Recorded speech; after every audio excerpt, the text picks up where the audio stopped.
السلام عليكم ورحمة الله وبركاته. الحمد لله نحمده ونستعينه ونستغفره ونؤمن به ونتوكل عليه ونعوذ بالله من شرور أنفسنا ومن سيئات أعمالنا. من يهده الله فلا مضل له ومن يضلله فلا هادي له، ونشهد أن لا إله إلا الله وحده لا شريك له، ونشهد أن سيدنا وسندنا ومولانا محمدا عبده ورسوله. أما بعد، قال الله تبارك وتعالى في القرآن المجيد والفرقان الحميد: فأعوذ بالله من الشيطان الرجيم. بسم الله الرحمن الرحيم. ولن ترضى عنك اليهود ولا النصارى حتى تتبع ملتهم قل إن هدى الله هو الهدى. وقال تعالى في مقام آخر: ظهر الفساد في البر والبحر بما كسبت أيدي الناس ليذيقهم بعد الذي عملوا لعلهم يرجعون. صدق الله العظيم. قال النبي صلى الله عليه وسلم: من تشبه بقوم فهو منهم. وقال النبي صلى الله عليه وسلم: المرء مع من أحب، أو كما قال عليه الصلاة والسلام. اللهم صل على سيدنا مولانا محمد في أول كلامنا. اللهم صل على سيدنا مولانا محمد في أوسط كلامنا. اللهم صل على سيدنا مولانا محمد في آخر كلامنا. اللهم لك الحمد كما أنت أهله، فصل على محمد كما أنت أهله، وافعل بنا ما أنت أهله، فإنك أنت أهل التقوى وأهل المغفرة. اللهم صل على محمد كلما ذكره الذاكرون، وصل على محمد كلما غفل عن ذكره الغافلون. اللهم صل على محمد وآله ألف مرة. اللهم صل على محمد وآله ألف مرة. اللهم صل على محمد وآله ألف مرة. محترم و معزز سامعین کرام، بزرگان دین، ایک مرتبہ دل کی گہرائیوں کے ساتھ، محبت کے ساتھ درود پاک پڑھ لیں: اللهم صل على سيدنا محمد وعلى آل سيدنا محمد وبارك وسلم. معزز سامعین کرام، اللہ تبارک و تعالی تمام عالمین کا رب ہے. الحمدللہ رب العالمین. تمام تعریفیں، دنیاوی آسمانی تمام تعریفیں صرف ایک اللہ کے لیے ہیں. وہی سب کا مالک ہے، وہی سب کو دینے والا ہے، وہی سب کو دلانے مارنے والا ہے. اسی کے قبضے قدرت کے اندر تمام کائنات کا ذرہ ذرہ ہے. صرف انسان نہیں، جنات نہیں، چرند نہیں، پرند نہیں، کائنات کا ذرہ ذرہ اسی ایک اللہ تبارک و تعالیٰ کے قبضے قدرت کے اندر ہے. جیسا میں نے گزشتہ جمعے کہا کہ اللہ تبارک و تعالیٰ نے اس کائنات کے نظام کو چلانے کے لیے ضابطے بنائے، قانون بنائے، اور تمام مخلوقات کو ان ضابطوں کا، اس قانون کا پابند بنایا. پابند بن کر زندگی گزارنے کا حکم دیا گیا ہے. جب مخلوقات میں سے کوئی مخلوق ہو، جب مخلوقات میں سے کوئی مخلوق ان ضابطوں کی خلاف ورزی کرتی ہے، کوئی مخلوق ان ضابطوں کو توڑتی ہے، تو اللہ تبارک و تعالیٰ کی طرف سے پکڑ آتی ہے. اور تمام مخلوقات کو اللہ تبارک و تعالیٰ نے اپنے لیے بنایا ہے، اپنے عبادت کے لیے بنایا ہے. اس میں خاص انسان اور جنات ہیں جو اللہ تبارک و تعالیٰ کی عبادت کے لیے خاص ہیں. دیگر مخلوقات بھی اللہ کی عبادت کرتی ہے، اللہ کی پاکی بیان کرتی ہیں، ان کا اپنا الگ انداز ہوتا ہے، ان کا اپنا الگ طریقہ ہوتا ہے۔ ہم جو روزانہ صبح دیکھتے ہیں کہ چڑیا چہچہاتی ہے، ہمیں نظر یہ آتا ہے کہ چڑیا صبح ہونے کی وجہ سے چہچہا رہی ہے، در حقیقت وہ اللہ کی تعریف بیان کر رہی ہے۔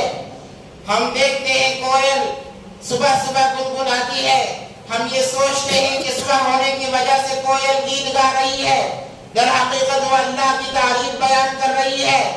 ہم دیکھتے ہیں دیگر مخلوقات، دیگر چرند پرند جو صبح ہو کر آوازیں کرتے ہیں، وہ بظاہر آواز ہمیں نظر آتی ہے مگر وہ اپنی زبان میں اللہ کی تعریف بیان کر رہی ہوتی ہے۔ وہی ان کے عبادت کا طریقہ ہے، وہی ان کے عبادتوں کا اصول ہے کہ جیسے ہی صبح کرے وہ اپنے انداز میں اللہ کی وحدانیت کو بیان کرے، اللہ کی تعریف کو بیان کرے کہ اللہ تو ہی جلانے مارنے والا ہے، تیرے ہی قبضے قدرت کے اندر ہماری اور تمام مخلوقات کی جان ہے، یا اللہ تو ہی سب کچھ ہے۔ اس کی صبح اللہ کی تعریف کے ذریعے سے شروع ہوتی ہے اور اللہ کی تعریف بیان کرتے ہوئے ختم ہوتی ہے۔ ہم شام میں دیکھتے ہیں جیسا انداز صبح کا چڑیاؤں کا چہچہانے کا ہوتا ہے، ویسے ہی انداز شام کے وقت میں چڑیاؤں کے چہچہانے کا ہوتا ہے۔ جیسا انداز صبح میں کوئل کے گنگنانے کا ہوتا ہے، ویسا ہی انداز شام کے وقت میں اس کے گنگنانے کا ہوتا ہے۔ یعنی ان کی ابتدا بھی اللہ کی تعریف سے، ان کی انتہا بھی اللہ کی تعریف سے۔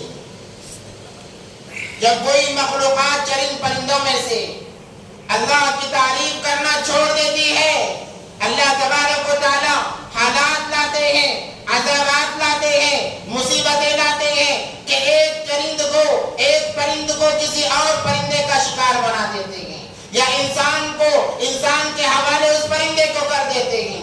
ویسے ہی تمام مخلوقات ہیں، اللہ کی تعریف بیان کرتی رہتی ہیں۔ یہ ہوائیں اپنے انداز میں اللہ کی تعریف بیان کرتی ہیں، یہ بارش اپنے انداز میں اللہ کی تعریف بیان کرتی، تمام مخلوقات۔ جیسے میں نے ایک دفعہ بتایا کہ یہ درخت کے جو پتے ہیں، جو درخت ہیں، وہ بھی اللہ کی تعریف بیان کرتے ہیں۔ اس لیے علماء فرماتے ہیں اگر کسی درخت کو توڑنا ہو تو ایک دم کلاہٹ نہ چلایا کرو، پہلے اسے ڈنڈے سے مار کر آگاہ کیا کرو تاکہ وہ ہوشیار ہو جائے، چوکنا ہو جائے، اس کے بعد اس پر کلاہی چلاؤ، کیونکہ وہ اللہ کی تعریف میں مشغول رہتا ہے۔ جب وہ اللہ کی تعریف سے غافل ہو جاتا ہے، اللہ تبارک و تعالی عذاب اس پر لاتے ہیں، حالات اس پر لاتے ہیں۔ کیا حالات؟ کہ وہ درخت سوکھ جاتا ہے، گرمی برداشت کرنے کی طاقت اس کے اندر نہیں رہتی، سردی برداشت کرنے کی طاقت اس کے اندر نہیں رہتی، وہ اندرونی اعتبار سے سڑنا شروع ہو جاتا ہے۔ اللہ تبارک و تعالی انسان کو اس پر مسلط کرتے ہیں، انسان اسے جڑوں سے کاٹتا ہے، اس کے ٹکڑے ٹکڑے کیے جاتے ہیں اور اسے جلا دیا جاتا ہے، اس کے راکھ کو پانی میں بہا دیا جاتا ہے۔ یہ درختوں کے اللہ سے دور ہونے کا نتیجہ ہے۔ جب چرند پرند اللہ کی وحدانیت سے، اللہ کی تعریف سے دور ہوتے ہیں، اللہ تبارک و تعالیٰ دوسروں کو ان پر غالب کر دیتے ہیں، وہ دوسروں کے شکنجے میں آ جاتے ہیں، وہ فضا کے اندر اڑنے کے بجائے پرندے کے اندر پنجرے کے اندر آ جاتے ہیں۔ اور جب مچھلی پانی کے اندر اللہ کی تسبیح سے غافل رہتی ہے، وہ انسان کا شکار ہو جاتی ہے، انسان کے منہ کا نوالا بن جاتی ہے، انسان کی غذا بن جاتی ہے، وہ مچھلی کے لیے ہے۔ اس لیے علماء فرماتے ہیں کہ زیادہ مچھلیاں نہ کھایا کرو، اس سے انسان کے اندر سستی پیدا ہوتی ہے۔ مگر غذا ہے، کثرت سے کھانا انسان کے اندر عبادتوں میں سستی پیدا کرتا ہے۔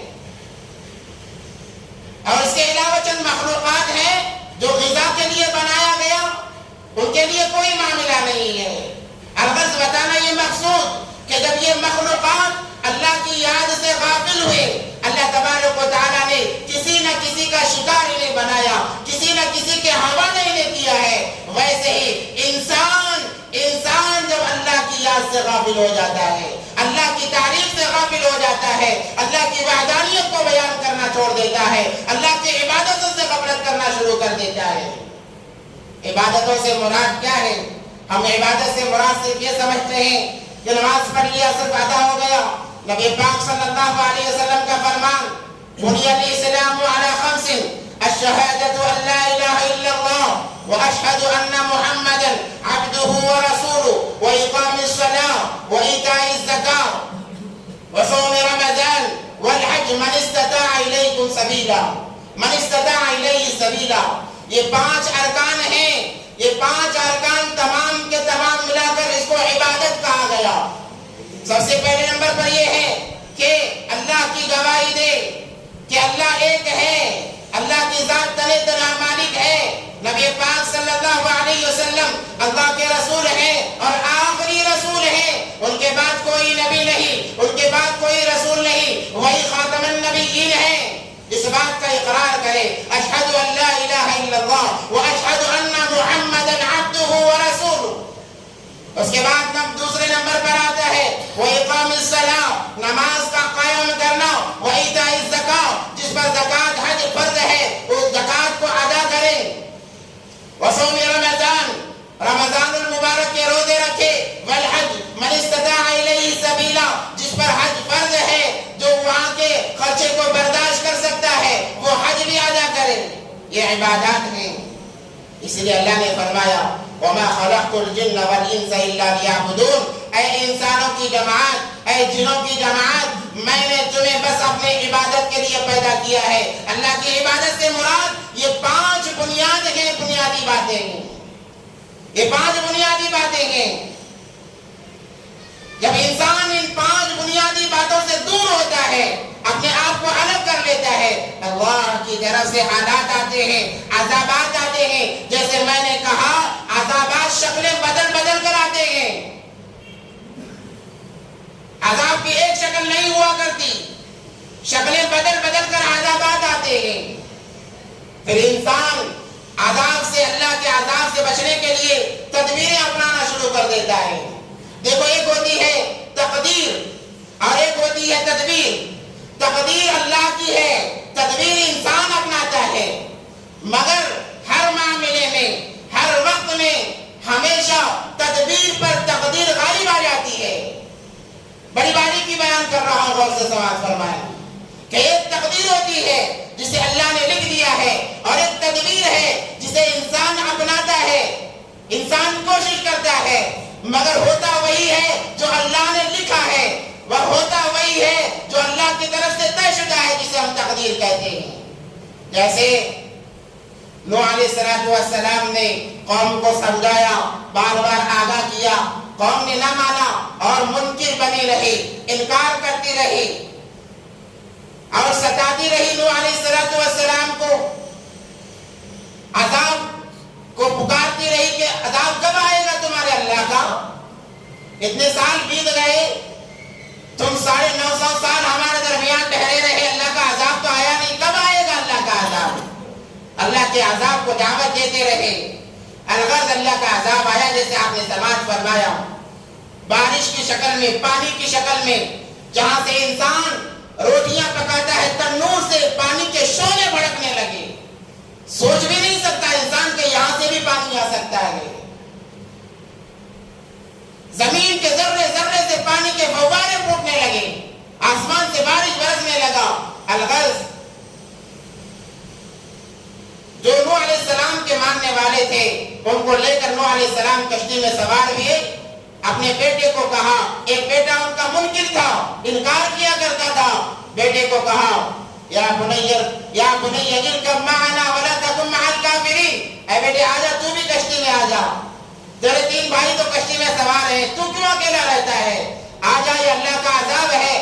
تو نوح علیہ السلام کا بیٹا وہ تدبیر بنانے لگا, کہنے لگا ابا جان آپ اس عذاب سے مجھے نہ ڈرائیں. وہ دیکھیے بڑا پہاڑ نظر آ رہا ہے, ہمالیہ سے بڑا پہاڑ ہے, میں اس پہاڑ کے چوٹی پر چڑھ جاؤں گا. کہنے لگا سآوی الی جبل یعصمنی من الماء, کہ میں دوڑ کر اس پہاڑ پر چڑھ جاؤں گا اور اللہ کے عذاب سے بچوں گا. تو نوح علیہ السلام کا بیٹا یہ تدبیر بنا رہا ہے, کس چیز کی؟ اللہ کے عذاب سے بچنے کی یہ تدبیر بنائی جا رہی ہے. نوح علیہ السلام نے فرمایا لا عاصم اليوم اے بیٹے آج کے دن تیری کوئی تدبیر کام آنے والی نہیں ہے، یہ اللہ کا فیصلہ ہے، آجا سوار ہو جا۔ کہنے لگا میں پہاڑ پر چڑھ جاؤں گا۔ نوح علیہ السلام نے بار بار سمجھایا، لا عاصم اليوم الا من رحم ربی، آج اللہ جس پر رحم کرے وہی بچ سکتا ہے، اس کے علاوہ کوئی بچ نہیں سکتا۔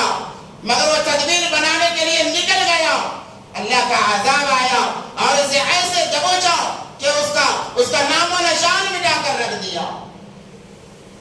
انسان اعمال سے دور ہوا، حالات آئے، ان حالات سے بچنے کے لیے اب تدبیریں ہو رہی ہیں، مگر ہر وقت جب اللہ کی مخالف کر کے جب انسان تدبیر بناتا ہے اس وقت میں ہمیشہ تقدیری رنگ لاتی ہے، تقدیری غالب آتی ہے۔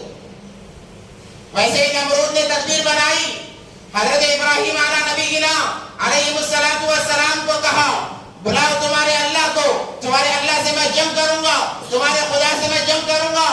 کون ہے تمہارا خدا؟ ایک تاریخ طے ہوئی، کھلے میدان کے اندر نمرود کا لشکر اور اکیلے ابراہیم علیہ السلام سمجھاتے ہوئے کہ دیکھ اللہ کا عذاب آئے گا، تو بچ نہیں سکے گا، تیری تدبیریں کام نہیں آئیں گی، تو ناکام ہو جائے گا۔ بار بار سمجھانے پر کہنے لگا اتنا بڑا لشکر ہے، اتنا بڑا میرا لشکر ہے، میں بھی دیکھ لوں گا تیرے اللہ کے عذاب کو۔ کہاں ہے تیرے خدا کا لشکر؟ دعوت دینے لگا۔ اللہ نے ایک مخلوق کو اشارہ کیا جسے ہم ادنا سی مخلوق کہتے ہیں، جسے مچھر کہتے ہیں، مچھر، ادنا سی مخلوق، معمولی سی مخلوق، کہ انسان ایک پھنکار مار دے میلوں میٹر دور جا کر یہ مچھر گرتا ہے، اس کی کوئی حیثیت نہیں، وقار نہیں، مگر وہ اللہ کا لشکر تھا، اللہ کی طرف سے آیا تھا۔ ایک لشکر آیا مچھروں کا اور نمرود کے لشکر پر سوار ہو گیا، نمرود کے ایک ایک لشکر کے فرد پر سوار ہو گیا۔ مورخین لکھتے ہیں جس پر یہ مچھروں کا قافلہ گزرتا اس کا بس ڈھانچہ رہ جاتا، گوشت کا نام و نشان ختم ہو جاتا، کیونکہ اللہ کی طرف کا عذاب تھا، اللہ کا عذاب تھا۔ ویسے دیکھتے ہی دیکھتے اس کے تمام لشکر کے آدمیوں کا گوشت ان کی ہڈیوں سے الگ کر دیا گیا، بس ڈھانچے رہ گئے، پورے میدان کے اندر ہڈیوں کے ڈھانچے نظر آ رہے ہیں۔ نمرود نے دیکھا ارے یہ تو خطرناک عذاب ہے، یہ تو اللہ کی طرف سے آیا ہے، میں اس سے بچ کر بچاؤں گا۔ یہ کہہ کر وہ بھاگا، تدبیر اپنا رہا ہے، بھاگا اپنے محل کے اندر اور جا کر دروازے بند کر لیے، کواڑ بند کر لیے، سوراخیں بند کر دی، تمام تیاریاں اس نے کر لی، ہر تدبیر اپنا لی، اس نے ہر تدبیر اللہ کے عذاب سے بچنے کے لیے اپنا لی۔ جیسے میں نے نوح علیہ السلام کے واقعے میں بتایا تھا، 3 لوگوں کا واقعہ کہ وہ پہاڑ کے چوٹی پر غار کے اندر بڑی چٹان کو غار کے منہ پر رکھ کر چھپے ہوئے تھے، انہوں نے بھی تدبیر بنائی تھی۔ اللہ کا عذاب اس چٹان کو ہٹا کر نہیں گیا، جس جگہ وہ تھے وہیں پر اللہ تبارک و تعالیٰ نے انہیں اللہ کو برباد کیا۔ تو ویسے یہ تمام تیاریاں، تمام تدبیریں اپنا کر اپنے محل میں بند ہو گیا۔ اب کہنے لگا میں اللہ کے عذاب سے میں بچ گیا، ابراہیم کے اللہ کے عذاب سے میں بچ گیا کہ میں مچھروں کو میں نے مات دے دی، اللہ کے عذاب کو مات دے دی۔ مگر جب اللہ کا کوڑا برستا ہے، اللہ کا کوڑا برستا ہے، کوئی اس سے بچ نہیں سکتا، ہر ایک اس کے لپیٹ میں آ ہی جاتا ہے، کیونکہ اللہ کا عذاب اسی وقت میں آتا ہے جب انسان اللہ کے بنائے ہوئے قانون کو توڑتے ہیں، ضابطے کو توڑتے ہیں۔ اس لیے اللہ نے قرآن میں فرمایا ظہر الفساد فی البر والبحر بما کسبت ایدی الناس، زمین کے اندر خشکی میں، تری میں، خشکی سے مراد قحط سالی میں، تری سے مراد طغیانی یا طوفان یا بارش کے ذریعے سے جو حالات آتے ہیں، جو پریشانیاں آتی ہیں، بما کسبت ایدی الناس، یہ انسان کے ہاتھوں کا کیا کرایا ہے، یعنی انسان کے اعمال کا نتیجہ ہے۔ اس لیے کہ انسان کے اعمال جیسے آسمانوں پر جاتے ہیں، نبی پاک صلی اللہ علیہ وسلم جب معراج پر تشریف لے جانے لگے جبرائیل علیہ السلام کے ساتھ میں، تو چند چیزیں ہیں جو آسمانوں پر جا رہی ہیں اور چند چیزیں آسمانوں سے نیچے آ رہی ہیں۔ نبی پاک صلی اللہ علیہ وسلم نے پوچھا ہے جبرائیل یہ کیا چیزیں ہیں جو آسمان کی طرف بڑھ رہی ہیں؟ اور وہ کیا چیزیں ہیں جو زمین کی طرف جا رہی ہے؟ جبرائیل علیہ السلام نے فرمایا اے نبی پاک صلی اللہ علیہ وسلم، جو آسمان کی طرف جا رہی ہے وہ آپ کی امت کے اعمال ہیں، اور جو زمین پر آ رہے ہیں وہ اللہ کے فیصلے ہیں۔ اللہ کے فیصلوں کو لے کر فرشتے زمین پر اتر رہے ہیں، اور آسمانوں کی طرف جو جا رہے ہیں وہ آپ کے امتیوں کے اعمال ہیں۔ جیسے اعمال جائیں گے ویسے فیصلے اتریں گے۔ بما کسبت ایدی الناس، کیوں؟ اس لیے کہ لیذیقہم بعد الذی عملوا، تاکہ اللہ مزہ چکھائیں ان کے بعض عملوں کی وجہ سے، انسانوں کے بعض کاموں کی وجہ سے اللہ انہیں مزہ چکھانا چاہتے ہیں۔ کیوں؟ اس لیے کہ لعلہم یرجعون، تاکہ یہ بندے دوبارہ اللہ کی طرف لوٹ کر آ جائیں، دوبارہ اللہ کے قانون کے مطابق زندگی گزارنے والے بن جائیں۔ تو اگر نمرود اپنے محل میں بیٹھا ہوا ہے کہ میں بچ گیا عذاب سے، ایک مچھر، ایک لنگڑا مچھر، مورخین لکھتے ہیں کہ اس کا ایک پر تھا، وہ دو پر والا بھی نہیں تھا، ایک پر تھا، اور بعض لکھتے ہیں کہ اس کا ایک پر مکمل تھا اور ایک پر آدھا تھا۔ بہرحال لنگڑا مچھر بھی ملاتا ہوا آتا ہے۔ جب اس نے دیکھا کہ یہ تو مچھر اندر آ گیا، کہیں ایسا نہ ہو کہ اور بھی آ جائیں، مارنے کی کوشش کرتا ہے، وہ لنگڑا مچھر بھی ملاتا اس کے ناک کے اندر چلا جاتا ہے، ناک کے اندر چلا گیا اور جا کر بھیجے میں بیٹھ گیا، اور جا کر بھیجا کھانا شروع کر دیا مچھر نے۔ اسے تکلیف ہونے لگی، ایسی تکلیف کہ کہتا کہ اس سے زیادہ بہتر تو موت ہے، اس تکلیف سے میں مر جانا اچھا سمجھتا ہوں۔ ایسی تکلیف ہونے لگی۔ تمام بادشاہ تھا، بڑا بادشاہ تھا، دنیا کے حکیموں کو بلایا کہ آؤ میرا علاج کرو، اپنی کاریگری بتاؤ۔ یہ اللہ کا عذاب تھا، حکیم عاجز آ گئے۔ کیا کر سکتے تھے حکیم؟ اگر حقیقی معنوں میں کوئی بیماری ہوتی حکیم اس کا علاج کر دیتے، یہ تو اللہ کے تقدیر کے خلاف تدبیر بنا رہا تھا۔ حکیم عاجز آ گئے، کہنے لگے ہم عاجز آ گئے ہیں، ہم کچھ نہیں کر سکتے، ہمارے بس کی بات نہیں ہے۔ تمام حکیم عاجز آ گئے، بڑا پریشان رہتا، اتفاق سے اپنے تخت پر بیٹھا ہوا تھا، اٹھنے لگا کہ اس کے تخت کے اوپر سنہرا ایک تاج بنا ہوا تھا، سونے اور ہیرے جواہرات سے بنا ہوا تاج بنانے والا یہ پہلا بادشاہ ہے۔ جس جگہ وہ بیٹھا اس کے اوپر ہیرے جواہرات کا بڑا سنہری کلر کا ایک بڑا تاج بنا ہوا تھا۔ دیکھنے والے کو یوں محسوس ہوتا کہ اتنا بڑا تاج اس بادشاہ کے سر پر رکھا ہوا ہے۔ جب اٹھنے لگا، مار لگا سر کو تو کچھ راحت ہوئی، تو اس نے کہا کہ اے وزیر، دیکھو خوشخبری ہو تمہارے لیے، میرے بیماری کا علاج مجھے مل گیا ہے۔ کیا علاج ہے؟ کہ سر میں میرے جہاں پر درد شروع ہو رہا ہے، اگر یہاں کچھ مار لگتا ہے تو وہ سر درد کم ہو جاتا ہے۔ اب کیا کیا جائے؟ مشورہ کرنے لگا، اب کیا کیا جائے؟ اگر ہتھوڑی سے مارا جائے سر بڑھ جائے گا، لوہے سے مارا جائے سر بڑھ جائے گا، لکڑی سے مارا جائے تب بھی سر بڑھ جائے گا۔ اب علاج کیا کیا جائے؟ کہ سر کو مارتے رہنا ہے تاکہ تکلیف کم ہو، ذرا راحت اسے ملے، ذرا چین اسے ملے۔ تو وزیروں میں سے ایک وزیر نے کہا کہ بادشاہ سلامت، لوہے سے مار نہیں سکتے، لکڑی سے مار نہیں سکتے، ایک آسان راستہ ہے کہ آپ کے سر پر چمڑے کے کسی چیز سے مارا جائے تاکہ آپ کو راحت ملے۔ تو کیا تجویز ہوا کہ جوتے سے مارنا تجویز ہوا۔ وزیر نے جوتا اٹھا کر سر پر مارا، وہ تو چمڑا ہے، مار لگتا اسے راحت ملتی، کہنے لگا کہ ہاں یہ صحیح ہے میرے لیے۔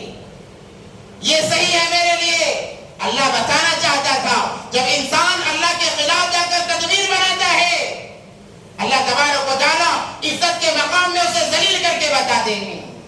اللہ نے قرآن میں کیا خوب فرمایا، قل اللہم مالک الملک تؤتی الملک من تشاء وتنزع الملک ممن تشاء وتعز من تشاء وتذل من تشاء بیدک الخیر۔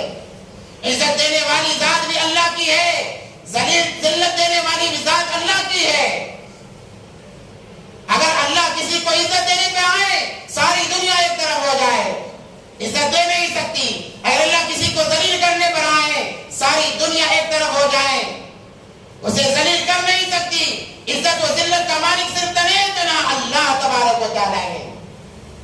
وتعز من تشاء وتذل من تشاء بيدك الخير انك على كل شيء قدیر.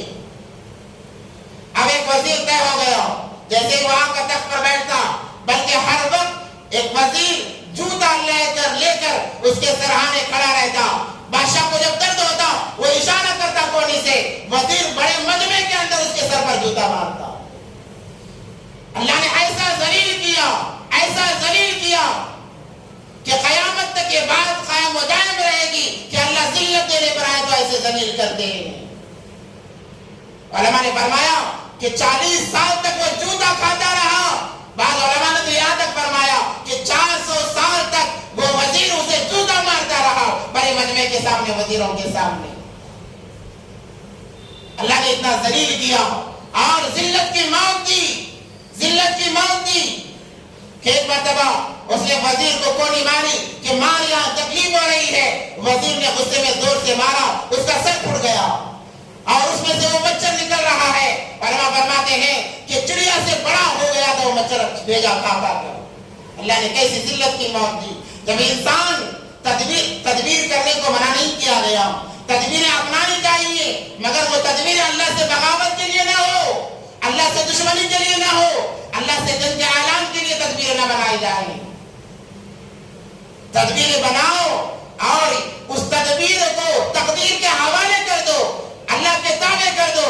یا اللہ تدبیر کرنے کا حکم تیرا ہے، میں تدبیر کر رہا ہوں اور اسے تیرے حوالے کر رہا ہوں. جب انسان کی تدبیر تقدیر کے حوالے ہو جاتی ہے، اللہ تبارک و تعالیٰ اس تدبیر کو حقیقی معنوں میں تدبیر بنا لیتا، اس تدبیر کو حقیقی معنوں میں تقدیر بنا دیتے ہیں. یعنی بندہ جیسے چاہتا ہے اللہ تبارک و تعالیٰ ویسے فیصلے فرماتے ہیں. تو آج انسان خصوصی اعتبار سے مسلمان ایک تو اعمال سے دور ہے، نمازوں سے دور ہے، احکام خداوندی سے دور ہے، سنت نبی پاک صلی اللہ علیہ وسلم سے کوسوں دور ہے. جب اللہ کا عذاب آتا ہے تدبیریں بناتا ہے کہ ہم اللہ کے عذاب سے بچ جائیں گے. بارش آئے گا، بارش اللہ کا عذاب بن جائے تو ہم اس سے بچنے کے لیے ڈیم بناتے ہیں. مگر ہم نے وہ چیز بھی دیکھی ہے، آج کئی ممالک اللہ کے اس بارش کے عذاب میں مسلط ہیں. ان کے ڈیم کوئی انہیں فائدہ نہیں دیتے. تمام ڈیم پھوٹ گئے، پانی گھروں میں گھس گیا، ہزاروں لاکھوں لوگوں کی جانیں چلی گئی. صرف پاکستان کا حال نہیں، ہمارے ملک کرناٹک کا بھی حال وہی ہے. کئی گھر تباہ و برباد ہو گئے، نیست و نابود ہو گئے. پتہ نہیں چلتا کہ اس جگہ کوئی گھر بھی آباد تھا. جب اللہ کا عذاب آتا ہے وہ ایسی شکل میں آتا ہے کہ تمام نام و نشان مٹا دیے جاتے ہیں. ہم نے اللہ کی قدرت کو سمجھا نہیں ہے، اللہ کی طاقت کو ہم نے جانا نہیں ہے. جانے بغیر ہم جنگ کا اعلان کرتے کہ دعوت دیتے ہیں. اللہ جیسے نمرود نے دعوت دی، ہم کہتے ہیں آجا تیرا عذاب لے کر، ہم بھی لڑنے کے لیے تیار ہیں. ہم بھی تجھ سے لڑنے کے لیے تیار ہیں، تیرے عذاب کا مقابلہ کرنے کے لیے تیار ہیں. ہم نے اللہ کی قدرت کو پہچانا نہیں، جانتے بھی ہیں اللہ کون ہے. ہمارا کوئی نشان نہیں تھا، نام و نشان نہیں تھا.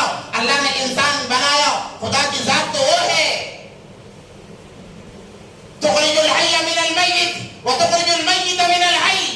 اللہ کی ذات وہ ہے جو ایک زندے جانور سے مردہ چیز کو نکالتا ہے اور اسی مردے چیز سے زندہ جانور کو نکالتا ہے. تخرج الحی من المیت تولج اللیل فی النہار تولج اللیل فی النہار.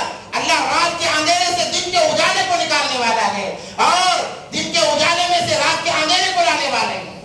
تولج اللیل فی النہار وتولج النہار فی اللیل وتخرج الحی من المیت وتخرج المیت من الحی وترزق من تشاء بغیر حساب. اس اللہ کا مقابلہ کرنے کے لیے آوازیں دے رہے ہیں کہ اللہ تیرا کوئی لشکر ہے تو بھیج دے ہمارے مقابلے میں. جیسے ابراہیم نے کہا تھا میں دیکھتا ہوں تمہارا خدا اپنے کعبہ کو کیسا بچاتا ہے، اپنے گھر کو کیسے بچاتا ہے. آج کا مسلمان بھی وہی دعوے کر رہا ہے. دین سے دور ہو کر، اعمال سے دور ہو کر اللہ کے عذاب کو دعوت دینا یا اپنے لیے بربادی کو اپنا لینا ہے، اپنے لیے بربادی کو قبول کر لینا ہے. جو انسان اللہ کے عذاب کو دعوت دیتا ہے وہ ہلاک و برباد ہو کر رہے گا، کوئی بچ نہیں سکا۔ اللہ نے کسی کو نہیں چھوڑا ہے۔ آج دیکھیں کیا حالات ہیں، نفسا نفسی کے عالم میں انسان جی رہا ہے، سب اپنے ہاتھوں کا کیا کرایا ہے، اور انسان شریعت کے خلاف جا کر، دین کے خلاف جا کر، ایک تو نمازیں چھوٹی، اعمال چھوٹے، اس پر یہ ہے کہ اللہ سے جنگ کا اعلان۔ آپ کہیں گے کہ کیسے اللہ سے جنگ کا اعلان ہو رہا ہے؟ شریعت کے خلاف کام کرنا علل اعلان، یہ اللہ سے جنگ کا اعلان ہے۔ نمازیں چھوڑ رہا ہے اور اس بات کو عام کر رہا ہے میں نے کوئی نماز نہیں پڑھی، اس کا اعلان کرنا اللہ سے جنگ کے اعلان کرنے کے برابر ہے۔ شریعت کے خلاف کام کر رہا ہے اور لوگوں کو بتا رہا ہے دیکھو میں نے یہ کام شریعت کے خلاف کیا ہے۔ کس لیے؟ غیروں کو خوش کرنے کے لیے، غیروں کی واہواہی لینے کے لیے۔ کیا کبھی قرآن اس نے کھولا نہیں؟ قرآن کی آیت سورہ بقرہ کے اندر آپ اٹھا کر دیکھ لیں، اللہ فرماتے ہیں وَلَن تَرْضَىٰ عَنْكَ الْيَهُودُ وَلَا النَّصَارَىٰ، اگر غیروں کو خوش کرنے کے لیے، غیروں کو خوش کرنے کے لیے اپنے دین کو داؤ پر لگاؤ گے تو برباد ہو جاؤ گے، تمہاری نسلیں برباد ہو جائیں گی۔ آج کا مسلمان تو وہی کر رہا ہے۔ ابھی ہمارے سامنے ایک مرحلہ چل رہا ہے، غیروں کا تہوار ہے، غیروں کا تہوار ہے، ہمارے مسلمان اس میں خوشی خوشی شامل ہو رہے ہیں۔ پوچھنے پر کہا جاتا ہے کہ ایک جہتی کا ثبوت دینا ہے۔ اس بات کو کان کھول کر سنیں، ہمیں آپ نے ممبر رسول پر بٹھایا ہے، امانت دار سمجھ کر بٹھایا ہے، ہم امانت میں خیانت نہیں کرنا چاہتے چاہے کسی کو برا لگے۔